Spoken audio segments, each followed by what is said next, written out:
Ford's Theater opened in 1863. I wasn't here at that performance, but it was a year when most Americans were farmers and people still sang folk songs like Shoo Fly. The street outside was a dirt road, and America was locked in a civil war that ravaged thousands of acres and tens of thousands of lives. In one titanic struggle that gave tonight's play its name, the Battle of Shiloh, more than 20,000 soldiers were cut down.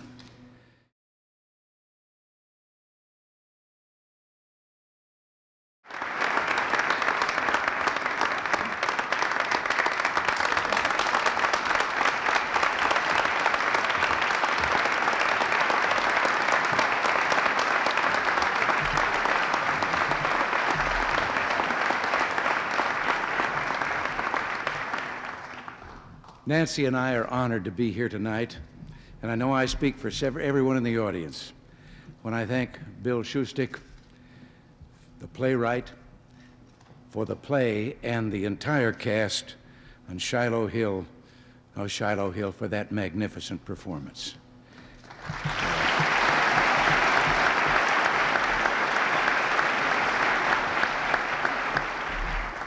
Ford's Theater opened in 1863. I wasn't here at that performance,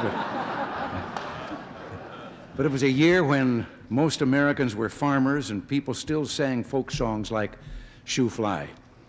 The street outside was a dirt road, and America was locked in a civil war that ravaged thousands of acres and tens of thousands of lives. In one titanic struggle that gave tonight's play its name, the Battle of Shiloh, more than 20,000 soldiers were cut down. Few burdens can compare with those that were borne by the men and women who lived in this city during those bitter years. And yet even then, Washingtonians could gather at Ford's Theater as we've gathered tonight to see the latest play, to enjoy relief from the troubles of the day. Congressmen, senators, Mr. Lincoln himself found their duties easier because they could seek an evening of entertainment at Ford's. This theater demonstrated during the years that whatever events demand the nation's attention, the arts must always have their place. Today, Ford Theater is still giving Americans uplift and inspiration, and in keeping Ford's active, vibrant institution, all that of you testify to the importance of remembering our own history and witness the central place of the arts in our lives and set a fine example of the kind of private support that we have given in this country to given it such a rich cultural life. Hundreds of people deserve thanks, as you were told, but as executive producer of Ford's, Frankie Hewitt, of course, played the central role in making possible this wonderful evening and every evening in this theater.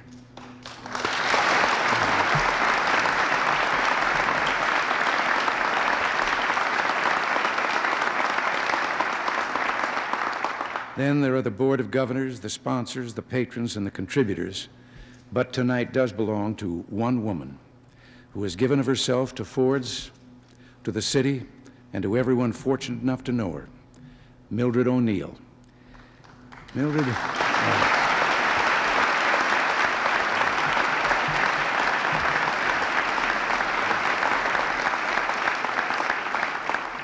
now Mildred, you may have suspected now and then that from time to time your husband and I find something about which we disagree.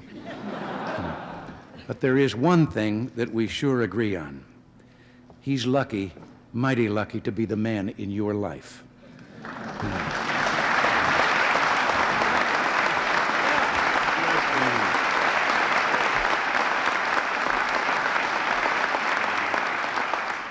On behalf of everybody with whom you work for this grand old theater, it's meant so much, Millie, that we all thank you from the bottom of our hearts.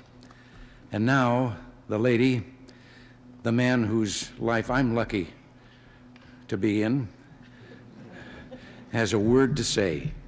Nancy?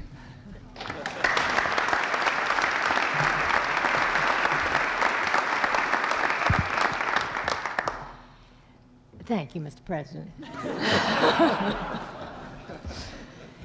It's always a special pleasure to be in Ford's Theater, and tonight I feel doubly honored to have the privilege of giving a unique award to a wonderful lady.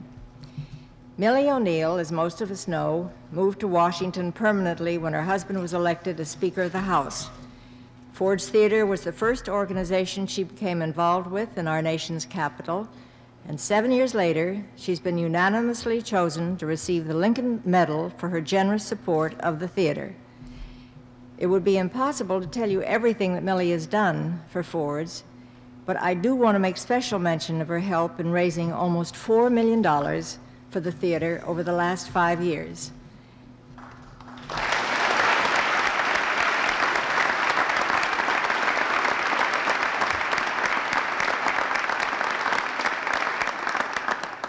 On behalf of the Board of Trustees of Ford's Theater and everyone who applauds the live theater program at Ford's, I'm honored to present the Lincoln Medal to Mrs. Thomas P. O'Neill, Jr.